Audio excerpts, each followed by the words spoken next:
لمبی لمبی عمروں کے بارے میں جب غور فرمایا، اور اپنی امت کی عمر تھوڑی، نبی پاک کی امت کی عمر اتنی زیادہ نہیں ہے، جب اس عمر کی طرف توجہ فرمائی، صلی اللہ علیہ وسلم کا دل شفقت سے بھر آیا۔ آپ یہ سوچ کر غمگین ہو گئے کہ اگر میری امت ساری زندگی خوب خوب نیکیاں بھی کرے پھر بھی پچھلی امتوں کی نیکیوں تک نہیں پہنچ سکے، تو قلب مصطفیٰ علیہ السلام کو گویا دلاسا دینے کے لیے، راحت پہنچانے کے لیے اللہ رب العالمین نے آپ کی امت کو لیلۃ القدر کا تحفہ عطا فرمایا۔ قرآن کہتا ہے بسم اللہ الرحمن الرحیم انا انزلناہ فی لیلۃ القدر وما ادراک ما لیلۃ القدر لیلۃ القدر خیر من الف تنزل الملائکۃ والروح فیہا باذن ربہم من کل امر سلام ہی حتی مطلع الفجر۔ ترجمہ کیا ہے؟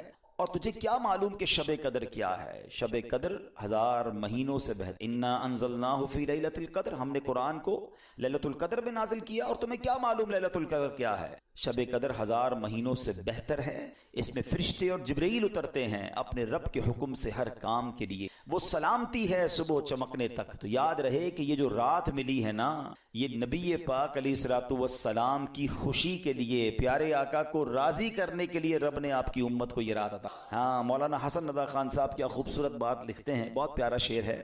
آپ لکھتے ہیں جتنا میرے خدا کو ہے میرا نبی عزیز، جتنا میرے خدا کو ہے میرا نبی عزیز، کونین میں کسی کو نہ ہوگا کوئی عزیز، کونین میں کسی کو ہوگا نہ کوئی عزیز۔ آگے لکھتے ہیں جو کچھ تیری رضا ہے خدا کی وہی خوشی، جو کچھ تیری خوشی ہے خدا کو وہی عزیز۔ تو ایسی شان ہے ہمارے آقا علیہ الصلوۃ والسلام کی، تو جہاں اس رات کے لیے ہم نے اپنے رب کا شکر ادا کرنا ہے، وہاں نبی پاک علیہ الصلوۃ والسلام کا بھی شکریہ ادا کرنا ہے کہ انہوں نے ہماری فکر کی۔ کتنے شفیق ہیں آقا کہ ہماری عمریں تھوڑی تھیں، ہم پیچھے رہ جاتے، پیارے آقا تو نیکوں کے سردار ہیں نا، ان کو تو کوئی فرق نہیں پڑنا تھا، امت پیچھے نہ رہ جائے۔ محبوب پاک کے دل پر غم طاری ہوا، اور اللہ نے اس دل کو غم سے بچانے کے لیے ہمیں ہر سال یہ رات عطا فرمائی۔ اچھا، اب اس رات ہوتا کیا ہے؟ انشاءاللہ جیسے میں نے کہا کہ بہت بڑے بڑے اولیاء کرام، علماء کرام، امام اعظم ابو حنیفہ رضی اللہ تعالیٰ ان کا قول یہ ہے کہ لیلۃ القدر 27ویں شب مغفرت کی رات ہے، رحمت کی وہ رات ہے جو 1000 مہینوں سے بہتر ہے، سلامتی کی رات ہے۔ حضرت عبداللہ ابن عباس رضی اللہ تعالیٰ عنہ سے روایت ہے کہ سرکار دو عالم صلی اللہ تعالیٰ علیہ وسلم نے فرمایا جب شب قدر آتی ہے تو اللہ پاک کے حکم سے حضرت جبرائیل علیہ السلام ایک سبز جھنڈا لیے فرشتوں کی بہت بڑی فوج کے ساتھ زمین پر نزول فرماتے ہیں، اس سبز جھنڈے کو کعبہ شریف پر لہرا دیتے۔ میں رک جاتا ہوں، موضوع کچھ اور ہے، ہر بیان میں کچھ نہ کچھ عشق رسول کی بات بھی، کوئی ایک بات انڈرسٹینڈ بھی کرتے ہیں۔ کون جھنڈا لہرا رہا ہے؟ جبریل امین۔ فرشتے کوئی بھی کام اللہ کی مرضی کے بغیر نہیں کرتے، معصوم ہے نا۔ اور جھنڈا کون سا لہرا رہے ہیں؟ کون سے کلر کا ہے؟ سبحان اللہ۔ اب سمجھداروں کے لیے اشارہ کا پرچم لگانا، وہ بھی سبز پرچم لگانا اور مبارک ساعتوں میں لگانا، یہ فرشتوں کا طریقہ، یہ اللہ کے حکم سے ہوتا ہے۔ مبارک ہو ان کو جو نبی پاک کی ولادت میں اور آقا کی خوشی میں پرچم لہراتے ہیں۔ ایک اور بات بتا دوں، حدیثوں میں یہ بھی مضمون موجود ہے کہ قیامت کے دن بھی نبی پاک کو پرچم عطا کیا جائے، اور وہ پرچم اتنا بڑا ہوگا جو سینکڑوں میل تک، روایتوں میں لکھا کہ گھڑ سوار ہارس رائڈر گھوڑا دوڑاتا رہے، جتنا راستہ طے کرے گا اتنا بڑا وہ پرچم ہوگا۔ تو میں کبھی اس وقت میں سوچنے لگا کہ یہ پرچم کیا کام کرے گا، اتنا بڑا پرچم۔ تو جو حج پہ گئے نا انہیں پتا ہے کہ جب 25-30 لاکھ کا کراؤڈ ہوتا ہے تو اپنا خیمہ ڈھونڈنے کے لیے خیمے کے اوپر بلون لگائے جاتے، بڑے بڑے غبارے ہوتے ہیں یا پرچم ہوتے ہیں، نشانی ہوتی ہے، ہمیں دور سے پتہ چل جاتا ہے یار ہمارا خیمہ وہاں پر ہے۔ ایسا ہی نا، جب زیادہ کراؤڈ ہو تو لوکیشن پہچاننے کے لیے اپون دا اسکائی، اونچائی پہ کوئی چیز لگائی جاتی ہے، ٹھیک ہے۔ اب قیامت میں کراؤڈ کتنا؟ ابھی تو 25 لاکھ حج میں ہوتے تو لگ پتا جاتا ہے، قیامت میں 800 کروڑ لوگ تو اس وقت دنیا میں ہیں، 8 ارب، یہ بھی سارے ہوں گے، اور حضرت آدم سے لے کر قیامت تک جتنے ہوں گے وہ سب ہوں گے، اربوں خربوں لوگ ہوں گے۔ ہم پیارے آقا کو کیسے تلاش کریں کہ کہاں ہے نبی پاک, ہم گناہگار تو پتہ نہیں کہاں ہوں گے. پتہ ہے اس پورے سینیریو کو مولانا حسن رضا خان صاحب برادر اعلیٰ حضرت نے ایک شعر میں بڑا خوبصورت بیان کیا ہے. وہ شعر پتہ ہے کیا ہے؟ وہ کہتے ہیں مقام خسرو دین دور کے غلاموں کو, یعنی نبی پاک کا جو مقام ہے, پیارے آقا کا کہاں قیام ہے, نبی پاک کہاں جلوہ فرما ہے, اگر کوئی دور بھی ہے تو اس کو کیسے پتہ چلے گا؟ مقام خسرو دین دور کے غلاموں کو لوائے حمد کا پرچم بتا رہا ہو. تو آقا کا پرچم دیکھ کر پرچم والے پہچان جائیں گے, چلو چلو میرے آقا وہاں پر ہیں. ایک روایت کے مطابق ان فرشتوں کی تعداد, آپ کو پتہ ہے کتنے فرشتے آتے ہیں؟ فرمایا ان فرشتوں کی تعداد روئے زمین کی کنکریوں سے بھی زیادہ ہوتی ہے. یعنی پوری دنیا میں جتنے کنکر ہیں نا, انسان تو چھوڑ دیں, ان کنکریوں کی تعداد سے زیادہ فرشتے زمین پر نازل ہوتے ہیں, اور یہ سب سلام و رحمت لے کر نازل ہوتے ہیں.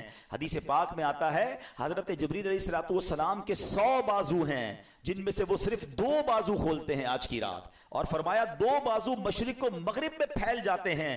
پھر حضرت جبریل علیہ السلام فرشتوں کو حکم دیتے ہیں کہ جو کوئی مسلمان رات نماز یا ذکر اللہ میں مصروف ہو اس سے سلام اور مصافحہ کریں. ہاں, فرشتے مصافحہ کریں گے مسلمانوں سے جو نماز میں ہوگا, جو عبادت میں ہوگا, اور ان کی دعاؤں پر آمین کہو. فرشتوں کو آرڈر کیا ہے کہ لیلۃ القدر جتنے مسلمان عبادت کر رہے ہیں ان سے سلام مصافحہ کرنا ہے, ان کی دعاؤں پر آمین کہنا ہے. اور فرشتے یہ عمل جاری رکھتے ہیں, اور یہ عمل صبح تک جاری رہتا ہے. سلام ہی حتی مطلع الفجر, یہ صبح صادق تک جاری رہتا ہے. لیلۃ القدر رات سونا نہیں ہے, کچھ اور نہیں, بس دعائیں مانگی جائیں, اللہ سے عرض کرنا ہے, جھولی پھیلانی ہے, مغفرت طلب کرنی ہے. پھر نہیں پتا کہ زندگی میں یہ موقع آئے گا کہ نہیں آئے گا. مانگ لو چشم تر مانگ لو, سبز گنبد کے سائے میں گھر مانگ لو, مانگنے کا مزہ آج کی رات ہے. لیلۃ القدر کی رات تو مانگنے کی رات ہے, گڑ گڑانے کی رات. علماء پتہ ایک اور بات کہتے ہیں, ہمیں کیسے پتہ چلے کہ فرشتوں نے ہم سے سلام کی, فرشتوں نے ہم سے مصافحہ کہا. اگر لیلۃ القدر کی رات تمہیں ایک کپ کپی سی محسوس ہو, تمہاری آنکھوں سے آنسو بہنے نکلیں, تم پر رکت طاری ہو جائے, تو سمجھ لو فرشتے تمہیں ٹچ کر کے, فرشتے تم سے ہاتھ ملا کر گئے. رونا ہے, گر گڑانا ہے, مانگنا ہے, بڑی مبارک رات ہے. پڑھنا کیا ہے؟ بی بی عائشہ صدیقہ رضی اللہ تعالی عنہا نے نبی پاک علیہ السلام سے عرض کی, حضور اگر میں لیلۃ القدر کو پالوں تو میں کیا پڑھوں؟ تو پیارے آقا نے جو دعا تعلیم ارشاد فرمائی, آئیے مل کر 3 بار پڑھ لیتے ہیں. اللہم انک عفو کریم تحب العفو فاعف عنا یا غفور یا غفور یا غفور. اللہم انک عفو کریم تحب العفو فاعف عنا یا غفور یا غفور یا غفور. اللہم انک عفو فاعف عنا یا غفور یا غفور.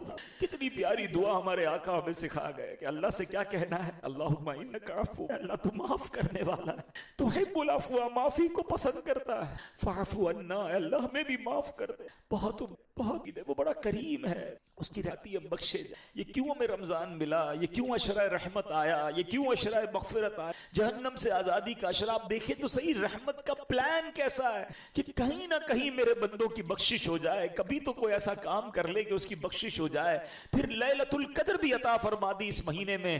روایتوں میں آتا ہے رمضان کی ہر افطار کے وقت 10 لاکھ 1 ملین گناہگار جہنم سے آزاد کیے جاتے ہیں. اور پھر رمضان میں جمعہ آتا ہے تو فرمایا ہر گھڑی 10 لاکھ گناہگار آزاد کیے ہیں. لیلۃ القدر تو 1000 مہینوں سے بہتر ہے. ایک اور رات جس کو ہم مس کر جاتے ہیں, مجھے آج اس پر بھی بات کرنی ہے, اور وہ رات ہے, وہ ہے لیلۃ کون سی رات ہے؟ یہ آنی ہے چاند رات. ہاں, اس کو مس کر جاتے ہیں. یہ بڑی کمال کی رات ہے. جائزہ کس کو کہتے ہیں؟ عربی میں جائزہ کہتے ہیں انعام کی رات ہے یہ رات ہے.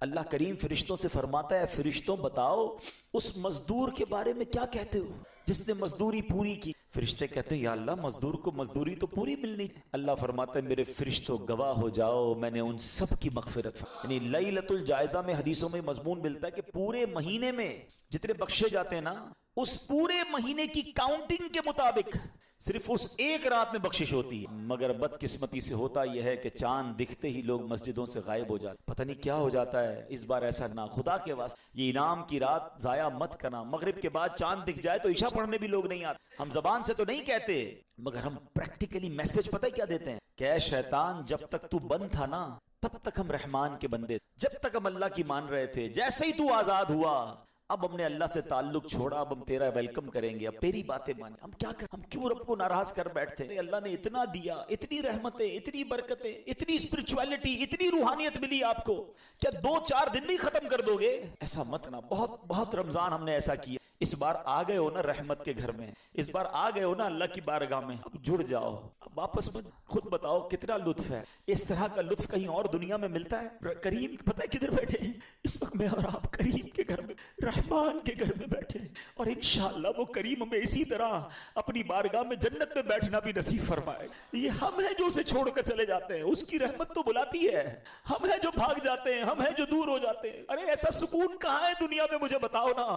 میں جانتا ہوں آپ میں سے بہت سارے وہ لوگ ہیں جو 5 اسٹار ہوٹلز میں, 7 اسٹار ہوٹلز میں, بزنس کلاس میں, پتہ نہیں کیا کیا ٹریول آپ نے کیا ہوگا. اپنے دل سے پوچھ کر بتاؤ اس وقت جو آپ کے دل پر سکون تاری ہے دنیا میں کہیں اور؟ ہاں مکے مدینے میں آتا ہے, نماز میں آتا ہے, عبادت میں آتا ہے, اللہ کے گھر میں یہ سکون آتا ہے. کیوں چلے جاتے ہیں؟ پلیز اس مبارک رات اللہ سے کچھ وعدے کر کے, اس مبارک رات ہمیں رب سے پکی دوستی کر کے جانا ہے. وہ پتہ ہے کتنی رحمت والا ہے اور اس کی رحمت کتنی بڑی ہے. آئیے میں آپ کو ایک واقعہ سناتا ہوں. آپ کو پتا ہوگا کہ حضرت حمزہ نبی پاک علیہ الصلوۃ والسلام کے چچا ہیں, سید الشہداء, اور یہ اتنے عزیز چچا ہیں. اگر حضرت حمزہ رضی اللہ تعالیٰ عنہ سے نبی پاک کا جو لیول آف لو اور رسپیکٹ اور کنیکشن تھا نا وہ کچھ اور تھا. اب ہم عمر بھی تھے, نبی پاک کی عمر اور آپ کی عمر میں اتنا فرق بھی نہیں تھا. اچھا آپ کو شہید کیا گیا اور وہ شہید بھی بڑی بے دردی سے کی, اور آپ کا کلیجہ چبایا گیا, آپ کا طویل داستان. مگر آپ کو ٹارگٹ کر کے جو شہید کرنے والا تھا نا وہ کون تھا پتہ ہے؟ اس کا نام تھا وحشی. ٹھیک ہے, اب نبی پاک علیہ الصلوۃ والسلام کا دل دیکھیں, پیارے آقا کی براڈ مینٹالٹی دیکھیں اور اللہ کی رحمت دیکھیں. نبی پاک علیہ الصلوۃ والسلام نے وحشی کے پاس ایک قاصد بھیجا. اس واقعے کے کچھ عرصے کے بعد ایک میسنجر بھیجا اور کہا کہ جاؤ وحشی کو, اسلام کی دشمن, چچا کو قتل کرنے والا, مگر دل دیکھیں کہ یہ بھی کسی طرح اسلام میں آ جائے. اب ذرا نیگوشیشن دیکھیے گا. ہونا کیا چاہیے؟ لاجک یہ کہتی ہے کہ بندہ کہے یار مجھ جیسے گناہگار کو اتنی بڑی آفر, چلو یار اسلام قبول کر لیتے. مگر وحشی نے عجیب سا جواب دیا. وہ کہتے ہیں کہ آپ یہ کہتے ہیں, اپنے نبی کو کہو کہ آپ تو یہ کہتے ہیں کہ جس نے کسی جان کو قتل کیا, اللہ کا شریک ٹھہرایا, زنا کیا, تو قیامت کے دن اس کے لیے تو عذاب دگنا کر دیا جائے گا اور وہ ہمیشہ اس میں رہے گا. میں نے تو یہ سارے کام کی, تو کیا میرے لیے کوئی رخصت ہے؟ مطلب یہ ساری لسٹ تو میں نے کر کے بیٹھا ہوا ہوں. اسلام کی دعوت جاری ہے اور وہ اپنی طرف سے ڈیمانڈ کریٹ کر رہا ہے. تو نبی پاک علیہ الصلوۃ والسلام نے جب یہ پیغام سنا نا تو اللہ کریم کی طرف سے قرآن کی یہ آیت, دیکھو میرا رب کیا کریم ہے. ارشاد ہوتا ہے الا من تاب وآمن وعمل, ترجمہ کیا ہے؟ مگر جو توبہ کرے اور ایمان لائے اور اچھا کام کرے. یعنی اللہ بخش دیتا ہے اسے جو توبہ کر لے, ایمان لے آئے اور اچھے کام کرے. تو جب یہ دوبارہ آیت بھیجی گئی کہ دیکھو اللہ نے آیت نازل کر دی ہے, اگین قاصد جاتا ہے کس کے پاس؟ وحشی کے پاس, کہ اللہ کی طرف سے یہ میسج آ گیا ہے. یہ شرط تو بڑی سخت ہے, ممکن ہے میں اس پہ عمل نہ کر سکوں, ٹھیک ہے ایمان لے آؤں گا, مگر بعد میں اچھے کام نہ کر سکوں تو پھر میرے لیے کیا حکم ہوگا؟ اس کے علاوہ کوئی رخصت ہے, کوئی اور میرے لیے فلیکسیبلٹی ہے؟ اللہ اکبر. آپ دوبارہ اگر شاید سینیریو میں جو سمجھانا چاہ رہا ہوں کہ نیگوشیشن کس سے ہو رہی ہے؟ جس نے پہلے ہی بہت زیادہ ہرٹ کیا ہوا ہے, جس نے پہلے ہی بڑی ان کو معاف کر دینا ہی بڑی بات تھی, مگر نیگوشیشن ہو رہی ہے. وہ کہتے ہیں اور کوئی رخصت ہے؟ میں کیسے اچھے کام کروں؟ ضروری تو نہیں اچھے کام کروں, نہیں بخشا گیا پھر مارا جاؤں گا. تو اب جب نبی پاک علیہ الصلوۃ والسلام کے پاس یہ میسج پہنچتا ہے تو قرآن کی ایک اور آیت نا, بے شک اللہ اسے نہیں بخشتا جس نے اس کے ساتھ کفر کیا, اور کفر سے نیچے جو کچھ ہے اللہ جسے چاہے معاف کر دیتا. یعنی کفر نہ ہو, شرک نہ ہو, اللہ جسے چاہے معاف کر دیتا ہے. اگین یہ آیت وحشی کے پاس بھیجی گئی, دیکھو ایک اور پیغام آ گیا, ایک اور میسج, ایک اور فلیکسیبلٹی. پتہ کیا کہتا ہے اس میں بھی تو ایک آپشن ہے نا, اللہ جسے چاہے بخش دے. کیا پتہ میری مغفرت نہ ہو, کوئی اور رخصت ہے تو بتائیں. سوچ رہے ہیں بات, اب انڈرسٹینڈ کر رہے ہیں کیا نیگوشیشن کا لیول ہے؟ کوئی اور بات ہے تو بتائیں. اس پہ بھی تو رب نے یہی فرمایا, اللہ جسے چاہے بخش دے. ہو سکتا ہے میری بخشش نہ ہو, میں نہ بخشا جاؤں, پھر کیا ہوگا؟ اللہ اکبر. ابھی بھی مجھے شبہ ہے جب یہ میسج گیا نا تو اب قرآن کی ایک اور آیا, ہائے میں رب کی عطا پر قربان جاؤں, رب کی رحمت پر قربان جاؤں. ارشاد ہوتا ہے, اب اس کا ترجمہ سنو اور ایمان تازہ کر لو. فرمایا تم فرماؤ اے میرے وہ بندوں جنہوں نے اپنی جانوں پر زیادتی کی, اللہ کی رحمت سے نا امید نہ ہو, بے شک اللہ سب گناہ بخش دیتا ہے, بے شک وہی بخشنے والا مہربان ہے. وحشی کہتے ہاں اب مجھے اطمینان, اب مجھے ریلیکس ہو گیا. اللہ اکبر. وہ کلمہ پڑھ کر مسلمان ہو گئے. اے میرے پیارے اسلامی بھائیوں, اب ذرا سوچئے, آپ کو پتا ہے حضرت وحشی کو اب رتبہ کیا مل گیا؟ ایمان لائے نا, کس کی بارگاہ میں آ کر؟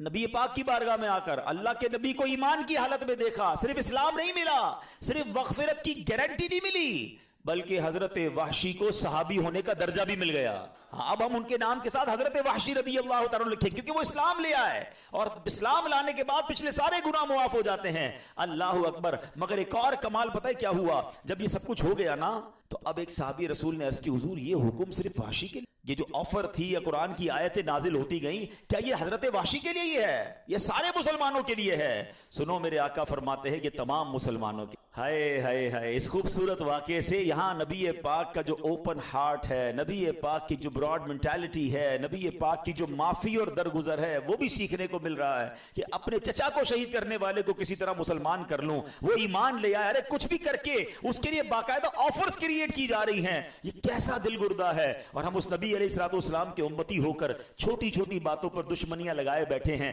رشتہ داریاں کاٹے بیٹھے ہیں, اپنے دوستوں سے اپنے رشتہ داروں سے نہیں ملتے ہیں. ایسا نہ کریں. دیکھیں یہ اسلام ہے. اور پھر اس کے بعد اللہ کی رحمت تو دیکھو کہ رب نے کیا کیا ارشاد قرآن میں فرما دیے, لا تقنطوا من رحمت اللہ, اے میرے بندوں میری رحمت سے مایوس نہ ہونا, اللہ سارے گناہ معاف فرما دیتا ہے. تو اگر آج ہم بھی گناہ گار ہیں, اگر آج ہم بھی خطا کار ہیں, تو ہمیں اپنے رب کی رحمت سے امید رکھنی ہے. سبحان اللہ. اور پھر اللہ کی رحمت سے مایوس نہیں ہونا. ایک اور واقعہ سنیے, حضرت سیدنا زید بن اسلم رضی اللہ تعالیٰ عنہ سے مروی, کہتے پہلی امت میں ایک شخص کثرت سے اپنے نفس پر سختی کرتا تھا اور لوگوں کو رحمت الہی سے مایوس کرتا تھا. جب اس کا انتقال ہوا تو کسی نے خواب میں دیکھا کہ وہ اللہ عز و جل کی حاضر ہے اور عرض کر رہا ہے, اے میرے رب میرے لیے تیری بارگاہ میں کیا اجر ہے؟ تو بارگاہ الہی سے جواب ملا, آگ.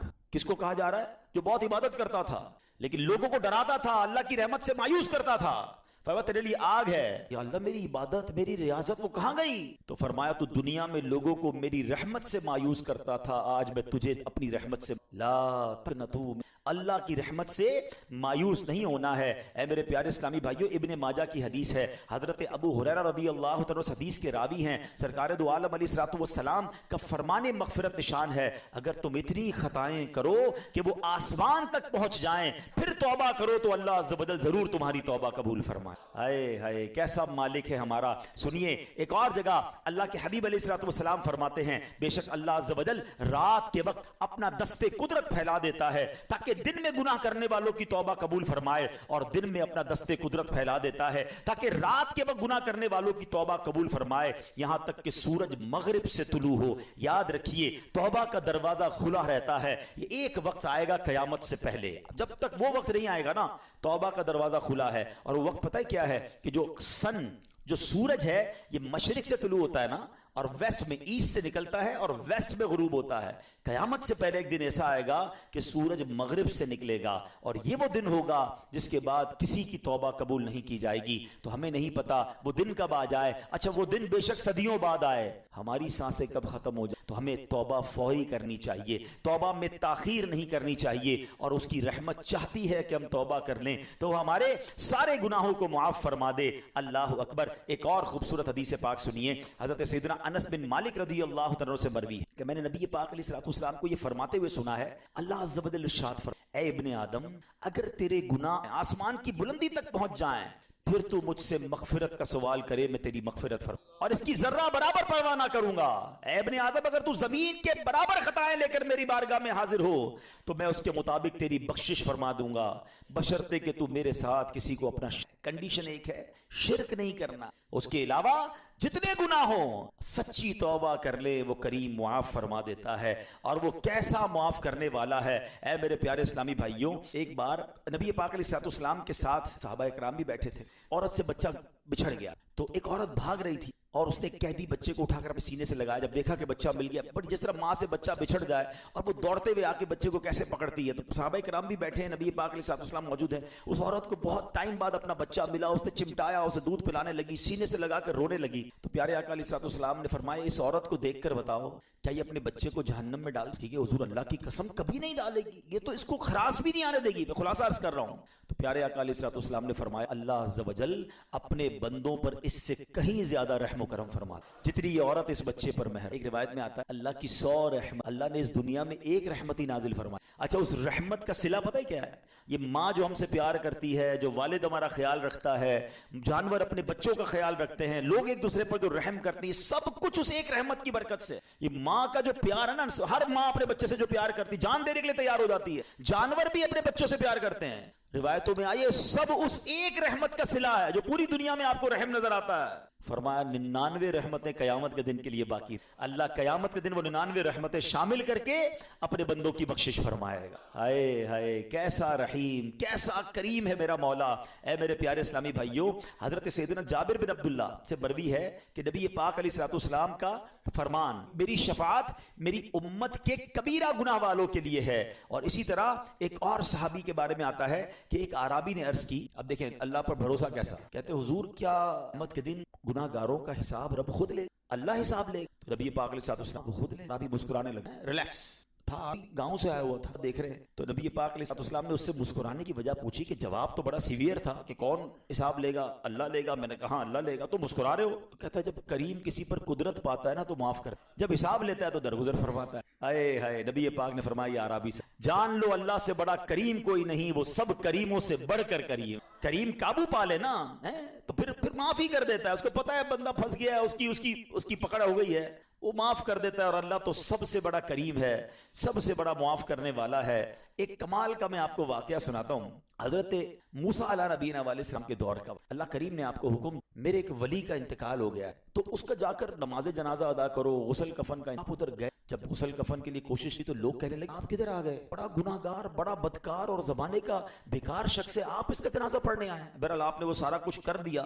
پھر اللہ سے کہا کہ اللہ بندے تو یہ کہہ رہے ہیں تیرا نافرمان تھا, گناہگار تھا, اور تو فرماتا ہے تیرا ولی. اللہ نے فرمایا موسیٰ بات یہ جو کہہ رہے ہیں نا سب ٹھیک ہے, مگر بات یہ ہے کہ اس بندے مرنے سے پہلے جب اس کی وفات کا وقت قریب آیا نا تو 5 کلمات کے ذریعے اس نے مجھے پکارا, اے موسیٰ میں نے ان 5 کلموں کی وجہ سے اس کی مغفرت فرما. حضرت موسیٰ نے کہا اللہ مجھے 5 سینٹنس بتا دے, مجھے وہ 5 کلمات بتا دے کہ صدیاں گناہ کر کے اتنے بڑے گناہگار کو صرف 5 کلموں کے لیے بخش دیا تو نے. اب ذرا ان 5 سینٹنس کی خوبصورتی, ڈیپتھ اور اللہ سے کنیکٹیوٹی سمجھیے گا. کاش یہ بات سمجھ آ جائے کہ توبہ کہتے کس کو ہیں, اللہ سے کنیکٹیوٹی کسے کہتے ہیں. ہم کانوں کو ہاتھ لگانا, یا اللہ میری توبہ, ہمارے تو اسٹائل ہی دوسرے ہیں نا. توبہ کسی اور شے کا نام ہے. توبہ کے لیے کوئی بہت بڑا اہتمام کرنے کی ضرورت نہیں ہے. دل سے ایک بار پکارنے, سچی پکار ہو جائے, ایک بار سچی کنیکٹیوٹی ہو جائے, وہ کریم پچھلے سارے گناہ معاف فرما دیتے. اس پتہ ہے گناہگار نے وہ 5 جملے کیا کہے, وہ کہتا ہے اے اللہ تو جانتا ہے کہ میں نیکوں سے محبت کر, خود نے ذرا سوچیے, میں خود نیک نہیں ہوں مگر تو جانتا ہے مجھے نیکوں سے پیار بڑا ہے. دوسرا سینٹنس کیا تھا, یا اللہ تو جانتا ہے میں گناہگاروں سے بغض رکھتا ہوں, فاسقوں سے بغض رکھتا ہوں کہ میں خود گناہگار ہوں. سمجھ رہے بات کو, اپنے گناہوں کا اعتراف, اقبال جرم. بندے کو کہو تو گناہگار, بولتا میں کدھر گناہگار بھائی, مجھ سے بڑا تو نیکی کوئی. ہم تو پہلے یہی ماننے کے لیے تیار نہیں کہ میرے گناہ کتنے ہیں. کی بات دنیا سے چھپا لو, اللہ سے چھپتا نہیں کچھ. ادھر اقبال کریں, ادھر مانیں, ایکسپٹ کریں. ہاں دنیا کی عدالت میں اگر ہم کہیں جا کے اپنا جرم ایکسپٹ کر لیں سزا سنائی جاتی ہے. سبحان اللہ, میرے رب کی رحمت کے انداز ہی نرالے ہیں, اس کی عدالت کے دستور نرالے ہیں. کوئی سچے دل سے جا کے مان لینا یا اللہ میں سب سے بڑا گناہگار, اس کی رحمت اس کی بخشش فرما دیتی ہے. اس نے کہا کیا کہا, یا اللہ ہوں بڑا گناہگار, میں گناہگاروں سے نفرت رکھتا ہوں, مولا خود بھی گناہگار ہوں. تیسرا جملہ کیا تھا, یا رب اگر مجھے معلوم ہو جائے کہ میرے جنت میں داخل ہونے سے تیری ملکیت میں کوئی کمی آ جائے گی تو پھر میں تیری جنت کا کبھی تجھ سے سوال نہیں, کیونکہ مجھے پتا ہے تیری جنت بہت بڑی ہے. مجھے داخل کر کے تیرا کچھ بھی نہیں جانا, تیرا کچھ نہیں جانا, میرا بیڑا پار ہو جانا ہے, تو پھر میں تجھ سے کیوں نہ مانگوں, مجھے بخشنے میں تیرا کیا جائے گا, تو کریم, تیری جنت بہت بڑی, تیری رحمت بہت بڑی. تو یا اللہ مجھے اگر یہ معلوم ہو جائے کہ مجھے جنت میں داخل کرنے سے تیری ملکیت تھوڑی ہو جائے گی پھر میں جنت نہیں مانگوں گا. چوتھا سینٹنس کیا تھا, یا رب اگر مجھے معلوم ہو جائے کہ میرے جہنم میں داخل ہونے سے تیری ملکیت میں اضافہ ہو جائے گا تو میں جہنم سے تیری پناہ بھی نہیں مانگوں. اگر جہنم میں ڈالنے سے تیری ملکیت میں، تیرے ملک میں اضافہ ہو رہا ہے تو پھر مجھے ڈال دے جہنم میں راضی ہوں. مگر مجھے پتا ہے کہ مجھے جہنم میں ڈالنے سے تیری ملکیت میں کوئی اضافہ نہیں ہوگا. تو ویسے ہی مالک ہے، تو ویسے ہی خالق ہے، سب کچھ تیرا ہے. اور آخری جملہ سنیے، وہ کیا کہتا ہے؟ یا رب اگر تو مجھ پر رحم نہیں کرے گا تو پھر کون کرے گا؟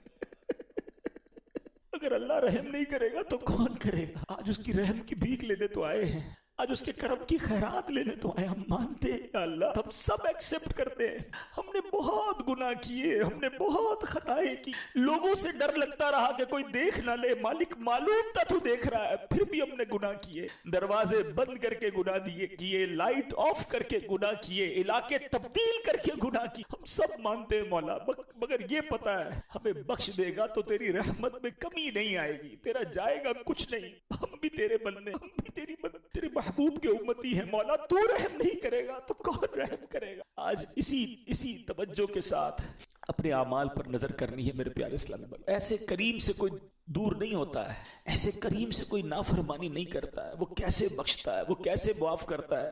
میں نے کہا نا ایک لمحے کی کنیکٹیویٹی چاہیے. حضرت عمر کا دور ہے اور ایک شرابی شراب کی بوتل لیے جا رہا. حضرت عمر نے دیکھ لیا کہ بتاؤ اس میں کیا ہے. اب مجھے بتائیے، شراب کی بوتل ہے ہاتھ میں، حضرت عمر سامنے. حضرت عمر کی عدالت ہے، آپ کا دبدبہ ہے، آپ کا ایک خوف ہے، آپ کا ایک رولنگ سسٹم ہے. اسے پتا ہے میں پکڑا گیا تو گیا، ریڈ ہینڈ گیا، اب تو آج مارا جاؤں گا. ڈرتے ڈرتے کہتا ہے حضور سرکہ، شراب کی بوتل میں کیا ہے؟ سرکہ. حضرت عمر کہتے ہیں مجھے اب پلیز ٹرائی ٹو انڈرسٹینڈ کہ کتنا فرق ہوگا اس بندے اور حضرت عمر میں، اور یہ کتنی سیکنڈ کی کانورزیشن ہوگی. دیر از نو بگ کانورزیشن، کوئی زیادہ ٹائم ہی نہیں تھا. دیکھو یہ ہے توبہ. وہ بندہ دل ہی دل میں اللہ سے بتا، اللہ آج بچا لے، آج عمر کے سامنے ذلیل ہونے سے بچا لے. مالک وعدہ کرتا ہوں آج کے بعد شراب نہیں پیوں گا. اس نے کوئی مسجد میں جا کر دعا نہیں کی، کوئی ہاتھ نہیں اٹھائے، کوئی چیخو پکار نہیں کی، بس دل سے پکارا اپنے اللہ کو، اللہ آج بچا لے، آج. آپ کو پتہ کیا ہوا؟ ڈرتے ڈرتے اس نے شراب کی بوتل حضرت عمر کے ہاتھ میں دی، اور وہ شراب کی بوتل جب حضرت عمر کے ہاتھ میں جاتی ہے تو وہ سرکہ بن چکی ہوتی. ایسا ہے میرا مالک، ایسا ہے میرا مالک. مجھے ایک بات بتاؤ یار، اللہ کو ہمارے کتنے گناہ پتا ہے؟ کبھی سوچا ہے یہ گناہ لوگوں کو پتا چل جائیں؟ سارے چھوڑو یار، 2-4 پتا چل جائے، ہماری عزت کا کیا حال ہوگا؟ کوئی منہ لگائے گا ہمیں؟ کوئی ساتھ بٹھائے گا ہمیں تھوکے گا بھی نہیں ہمارے منہ پر کہ تو ایسا انسان ہے، ہم تجھے کیا سمجھتے ہیں، تو یہ کرتا ہے اکیلے میں. اتنے گناہ سب اسے پتا ہے، مگر سوچو نہ وہ کھانا روکتا ہے، نہ ہنسانسے روکتا ہے، نہ نعمتیں روکتا ہے، نہ ذلیل کرتا ہے. ارے ایسے کریم سے کوئی غداری کرتا ہے، کوئی ایسے کریم کی نافرمانی کرتا ہے، کوئی ایسے کریم کو چھوڑ کر جاتا ہے، کوئی اس کی عبادت سے منہ موڑتا ہے. ذرا سوچو تو صحیح ہم کر کیا رہے ہیں. خدا کی قسم رب سے محبت کرو، وہ بڑا کریم. دیکھو نا کتنے عیب چھپائے، ہمیں عزتیں بھی دے رہا ہے. وہ پنجابی شاعر کہتے ہیں نا، ایک گناہ میرے ماں پیو ویکھن مینوں عمری منہ نہ لاویں. ایک گناہ میرے ماں پیو ویکھن مینوں عمری منہ نہ لاویں. لکھ گناہ میرا مالک ویکھے وہ پھر بھی پردے پاوے. دنیا میں 1-2 خطائیں ہو جائیں باپ باپ گھر سے نکال دیتے ہیں. ایسا نافرمان بیٹا نہیں چاہیے. اللہ کو تو سب پتا ہے نا. میرے پیر و مرشد لکھتے ہیں نا اپنے کلام میں، تجھے تو خبر ہے میں کتنا برا ہوں. تجھے تو خبر ہے میں کتنا برا ہوں. تو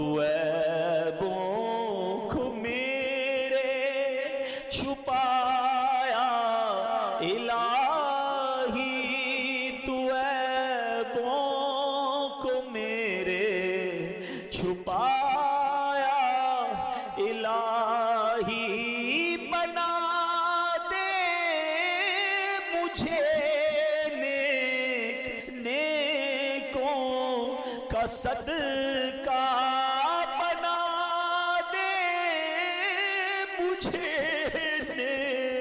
نیکوں کا صدقہ، گناہوں سے مجھ کو بچایا الہی. گناہوں سے مجھ کو بچایا. مل کر پھر شب قدر کی دعا، اللہم انک عفو کریم تحب العفو فاعف عنا یا غفور یا غفور. اللہم انک عفو کریم تحب العفو فاعف عنا یا غفور یا غفور یا غفور. اللہم انک عفو کریم تحب العفو فاعف عنا یا غفور یا غفور یا غفور. پتہ ہے وہ کیسا کریم ہے؟ آئے میں آپ کو بخاری شریف کی حدیث سنا. حضرت سیدنا ابو ہریرہ رضی اللہ تعالیٰ عنہ سے مروی ہے کہ جناب رسول اللہ صلی اللہ علیہ وسلم کا فرمان ہے، میرا بندہ جب کوئی گناہ کر لیتا ہے پھر کہتا ہے اے میرے مولا میں نے گناہ کر لیا ہے مجھے معاف کر دے، تو اللہ فرماتا ہے میرا بندہ جانتا ہے کہ اس کا کوئی رب ہے جو گناہ معاف بھی کرتا ہے اور پکڑ بھی لیتا ہے. اے فرشتوں گواہ ہو جاؤ میں نے اپنے بندے کو بخش دی. پھر جتنا رب چاہتا ہے وہ ٹھہرا رہتا ہے، پھر اسے گناہ ہو جاتا ہے، پھر عرض کرتا ہے یا الہی میں نے گناہ کر دیا ہے بخش دے. اللہ فرماتا ہے میرا بندہ یہ جانتا ہے اس کا کوئی رب ہے جو معاف بھی کرتا ہے اور گناہ پر پکڑ بھی لیتا ہے. فرشتوں گواہ ہو جاؤ میں نے اپنے بندے کی بخشش فرما دی. اللہ فرماتا ہے حدیث کے الفاظ ہیں بندہ جتنی دیر رب چاہتا ہے وہ ٹھہرتا ہے، پھر گناہ ہو جاتا ہے، پھر کہتا ہے یا اللہ گناہ ہو گیا ہے اے اللہ معاف کر دے. اللہ فرماتا ہے میرا یہ بندہ جانتا ہے اس کا کوئی رب ہے جو گناہ معاف بھی کرتا ہے پکڑ بھی لیتا ہے. اے فرشتوں گواہ ہو جاؤ میں نے اپنے بندے کی بخشش کر دی ہے، اب جو چاہے کرے.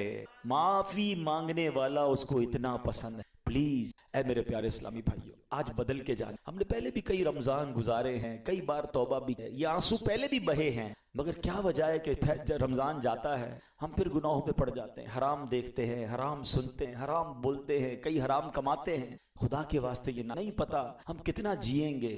نوجوان نظر آ رہے ہیں، کیا جوان نہیں مرتے؟ کیا صرف بوڑھا ہی مرتا ہے؟ ہمیں نہیں پتا. بعض اوقات دادا موجود ہوتا ہے پوتا قبر. پچھلے رمضان میں کئی لوگ ہمارے، اس بار نہیں کیا پتا اگلے رمضان قبر میں ہوں. اللہ نے پتہ ہے کیا کیا آپ کو انداز، میرے رب نے ہم پر اتنی بڑی مہربانی کی، ایک بار پھر مغفرت کا موقع دیا، پھر رمضان دیا، پھر لیلۃ القدر دے دی، پھر اپنے گھر میں بلا لیا. یار اس سے بڑا کیا احسان ہوگا؟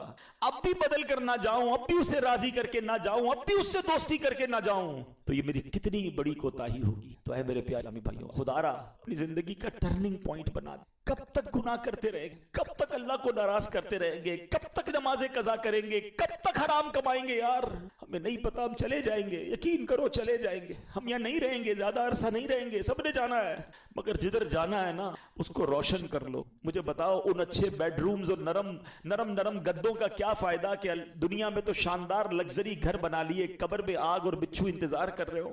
بدل دو اپنی زندگی، اللہ کو راضی. اس بار ایسا کچھ بھی ہو جائے اب آ گئے نا کریم کے، اب اسے ناراض نہیں. اب ہماری کوئی نماز قضا نہیں ہوگی، ہم حرام روزی کے قریب بھی نہیں جائیں گے، ہم رمضان کے بعد بھی مسجد سے اپنا تعلق مضبوط رکھیں گے.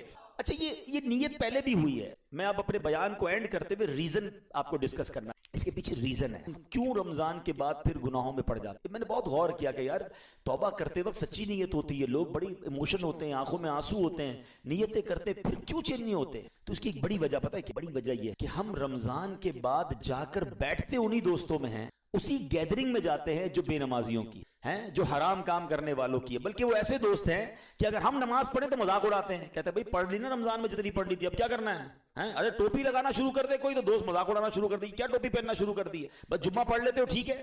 اب دوستوں کا پریشر جو ہے نا ہمیں نماز کی طرف نہیں. اب ماشاءاللہ کئی لوگ رمضان میں داڑھی شریف کی نیت کرتے ہیں، تھوڑی تھوڑی شیپ بھی بڑھ جاتی ہے. دوست مذاق اڑاتے ہیں بھائی کیا مولوی بننا ہے، وہ شیو کرتے ہیں. دوست اس کو سنیما میں لے جاتے ہیں، دوست اس کو غلط کاموں میں لے جاتے ہیں. اور وہ بیچارہ جس نے رمضان میں توبہ بھی کی تھی، نیت بھی کی تھی، انہی گیدرنگ میں جا کر وہ پھر برباد ہو. کیا اس بار بھی یہی ارادہ ہے؟ اپنے پہلے دل سے پوچھ لو کہ مجھے نیک بننا ہے کہ نہیں بننا. نہیں بننا تو پھر تمہاری مرضی. اور اگر نمازی رہنا ہے، اللہ کا اچھا بندہ رہنا ہے، قبر روشن کرنی ہے، آخرت بہتر کرنی ہے، تو you have to forward some steps. کچھ تو آپ کو آگے بڑھ کے کرنا پڑے گا نا.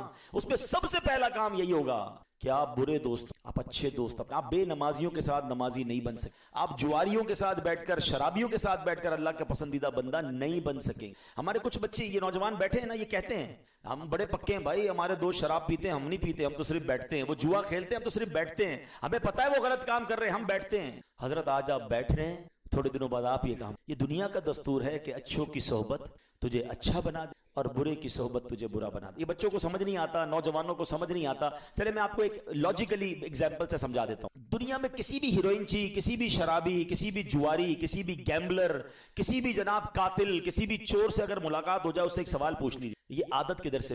کیا جواب دیں گے سب؟ بتائیے نا. میں نہیں کہہ رہا، آپ خود کہہ رہے ہیں. کہاں سے ملی ہے؟ کوئی ایک نہیں کہے گا کہ جناب برتھ ڈے کے دن امی نے گفٹ میں جو مجھے نا چرس کا سگریٹ دیا تھا کہ بیٹا آج برتھ ڈے گفٹ ہے، یا ابو نے پستل لا کے دی تھی بیٹا یہ جاؤ چوری شروع کر دو. یہ ساری عادتیں برے لوگوں کو دوستوں سے ہی ملی ہیں. ہم کیوں یہ سمجھتے ہیں مجھے نہیں ملیں گی؟ یہ امپیکٹ ہے، صحبت اثر رکھتی ہے. اب آپ کہیں گے جناب اس دور میں اچھے دوست کہاں ملیں گے؟ ہاں، دس از دا گڈ کوسچن. الحمدللہ آج کے دور میں دعوت ہے جہاں ہمیں اچھے دوست ملتے ہیں. ہم نماز نہ پڑھیں تو بلانے آ جاتے ہیں. آپ مدنی قافلوں میں سفر کریں، آپ دعوت اسلامی کے اجتماعات میں آئیں، آپ فیضان مدینہ جانا شروع کریں تاکہ ہماری کنیکٹیوٹی رہے، ہم آتے رہیں، ہم مسجد سے جڑے رہیں. اور ایک آخری بات کر لیتا ہوں، ایک فارمولا دے دیتا ہوں. اگر آپ پنکچول رہنا چاہتے ہیں نا نماز میں عید کے بعد بھی، تو میں آپ کو ایک فارمولا آج دے دیتا ہوں. دیکھیں ایک بات یاد رکھیں، شیطان چھوٹے گا چاند رات کو. جب وہ چھوٹے گا نا اس کا ایک ہی ٹارگٹ ہوگا، اتنا غصے میں ہوتا ہے کہ وہ چاہتا ہے کہ ان 3 دنوں میں ان کے ساری روحانیت بیڑا غرق کر دوں، تیا پاچا کر دوں، ان کی اسپرچولیٹی ساری برباد کر دوں. سنیما میں، ڈراموں میں، تفریح گاہوں میں، پتہ نہیں وہ ہلا گلا 3 دن لوگ مچاتے ہیں کہ پتہ نہیں شیطان چھوٹا ہے یا یہ چھوٹے ہیں. سوچیے تو صحیح، اللہ کے بندے ہیں بھائی. تو ہم کیوں بھاگ جاتے ہیں مسجد سے؟ مطلب رمضان یعنی ایک چاند دیکھ کر مسجد آباد، اگلا چاند دیکھ کر مسجد ویران. یہ کون سا مذاق ہے؟ یہ رمضان نے تو پریکٹس کروائی نا میری اور آپ کی. یعنی یہ بہانہ ختم کر دیا ہمارا رمضان نے کہ میں 5 وقت نماز نہیں پڑھ سکتا. رمضان نے یہ سکھایا کہ ہم بھی چاہیں تو 5 وقت نماز پڑھ سکتے ہیں، تو رمضان کے بعد بھی پڑھ سکتے ہیں. تو آپ نے کرنا یہ ہے کہ یہ جو 3 دن ہے نا، اس میں آپ نے اپنے اوپر سختی یہ رکھنی ہے کہ میں نے 5 کی 5 نمازیں عید کے 3 دن باجماعت پڑھنی. پڑھیں گے انشاءاللہ.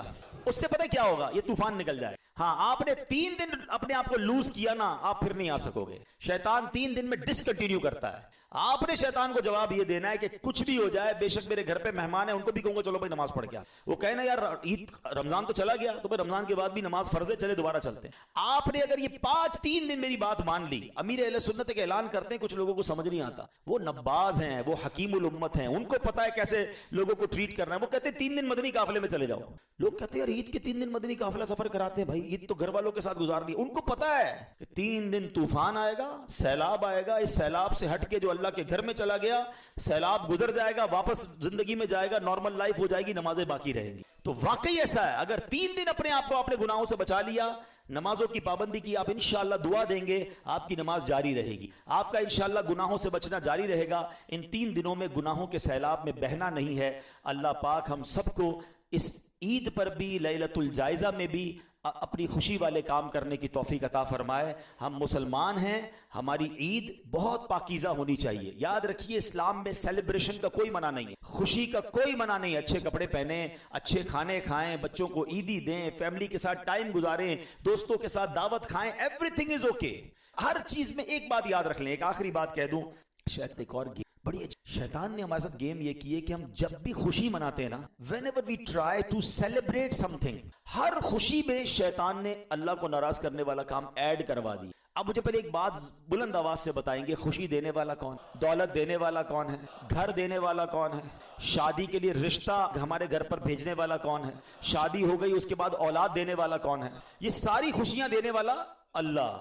عقل مند کون ہوگا کہ جو خوشی دے اس کا شکریہ ادا ہے؟ دنیا بھی کہتے ہیں نا، آپ کو کوئی گفٹ دے آپ کو جزاک اللہ کہتے ہیں یار اتنا اس کو ناراض نہیں. ہمیں شیطان نے اتنی بڑی بیوقوفی میں ڈالا ہے کہ جب اللہ کوئی خوشی دیتا ہے ہر خوشی میں اللہ کو ناراض کر. آپ کہیں کیسے؟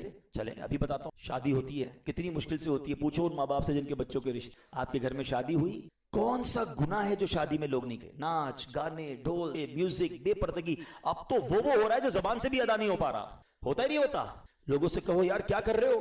خوشی میں چلتا ہے. خوشی میں نہیں چلے گا، خوشی چلی جائے گی، کیونکہ خوشی رب نے دی ہے نا.